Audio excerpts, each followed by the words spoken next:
At the edge of a quiet forest, where time seemed to slow, lived an old woman named Eleanor. Her small wooden house stood as a silent witness to decades of memories, loss, and resilience.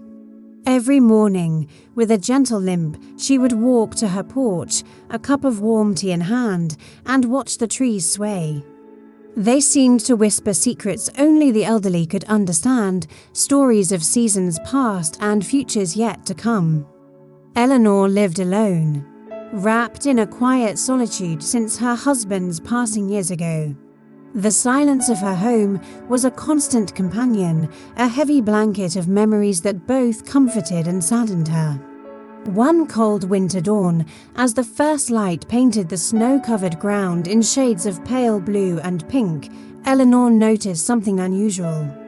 A dark shape lay collapsed near her fence. As she drew closer, she saw it was a wolf, its silver-grey fur matted with blood and snow. Its amber eyes, when they met hers, were not filled with aggression, but with a deep, primal fear.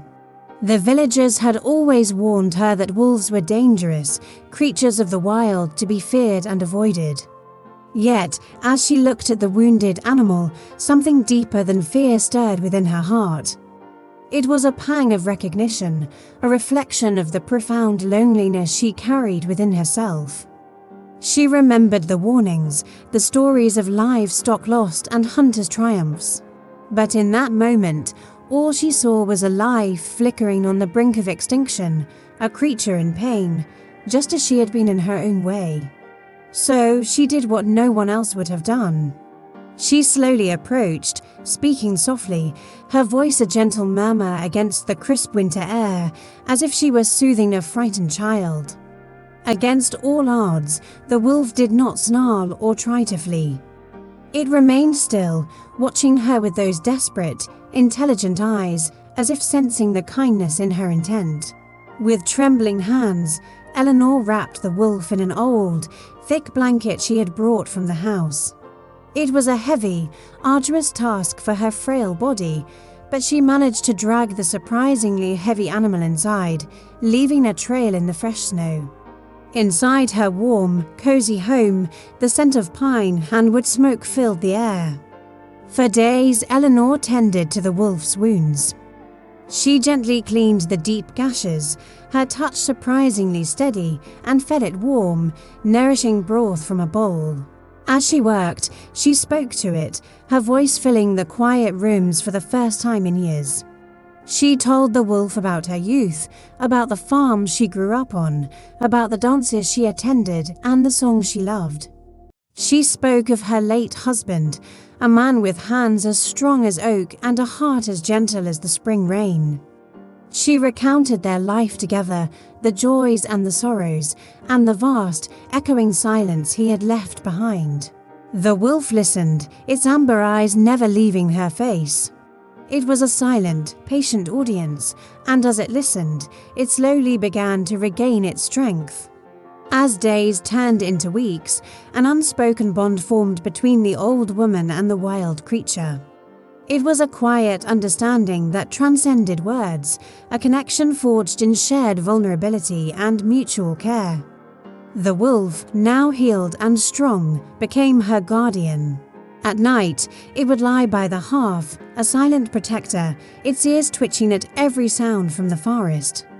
During the day, it followed her on her slow walks around the property, a loyal shadow padding softly through the snow. For the first time in years, Eleanor found herself smiling. The kind of genuine, unburdened smile that reaches the eyes. She felt needed again, a purpose rekindled in the twilight of her life. She was no longer just the lonely widow at the edge of the woods. She was Eleanor, the woman who had tamed a wolf not with chains, but with compassion. But the peace of their unusual companionship was not destined to last.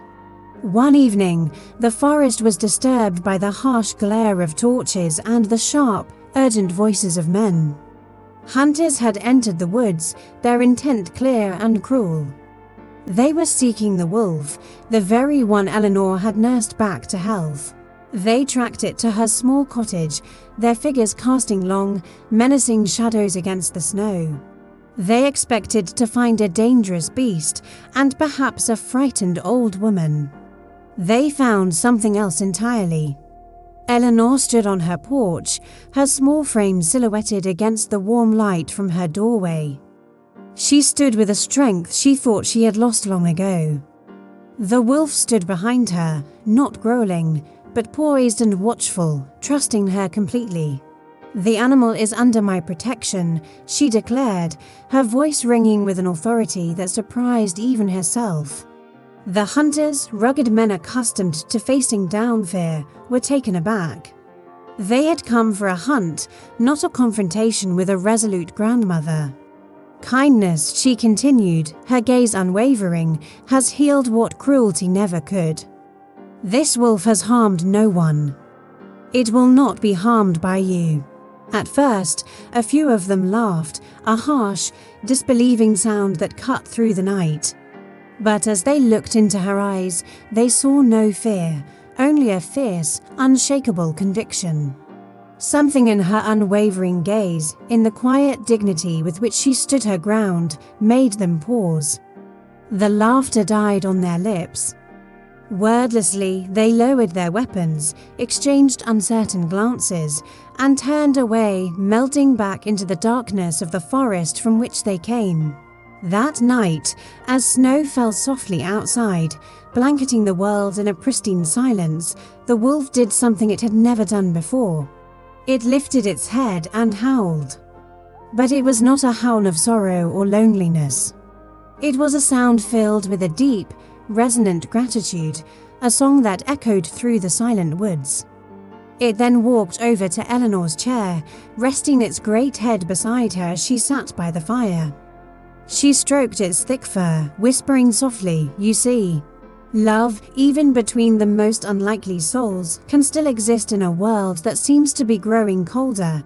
They sat together for a long time, the old woman and the wolf, to solitary beings who had found a family in each other. When spring finally arrived, melting the snow and bringing the forest back to life with bursts of green, the wolf knew it was time to return to its own world. One morning, it stood at the edge of the woods, looking back at Eleanor. It paused for a long moment, its amber eyes meeting hers one last time, as if memorizing her face, committing her kindness to its wild heart.